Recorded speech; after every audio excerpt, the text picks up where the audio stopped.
In today's video, I'm going to teach you how to invite people to Slack. Whether you're starting a new project with team members or simply trying to get everyone on the same platform, knowing how to invite members to your Slack workspace is a crucial skill. Let's dive into this step by step and make sure you understand exactly how to do it efficiently. First, from the Slack homepage, locate the workspace to which you want to invite your team members. This initial step is pretty straightforward, but it's essential. Make sure you're in the correct workspace where the collaboration will take place.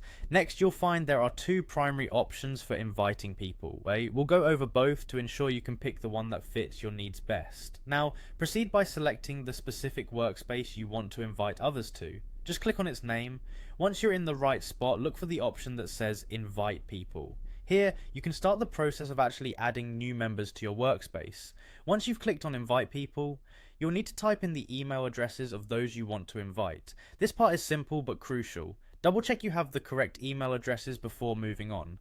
After entering the emails, click on the Send option followed by Save to confirm your choices. This will send out invitations to the individuals you've specified. If you're looking to invite more people, don't worry, you can repeat this process. After sending out the initial invites, there's an option to invite more people, which allows you to continue bringing team members into the fold. Once you've invited everyone you need, click on Done to finalize the process. Now, should you need to invite someone directly to a channel within the workspace, that process is quite similar.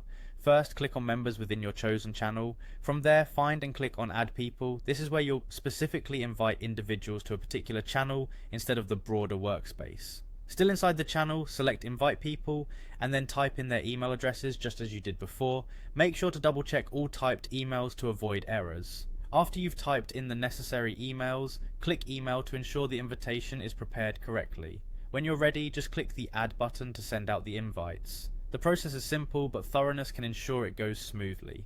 By following these steps, you should be able to invite your teammates to Slack without any issues, enabling productive collaboration and communication on your projects. Thanks for watching, and happy slacking!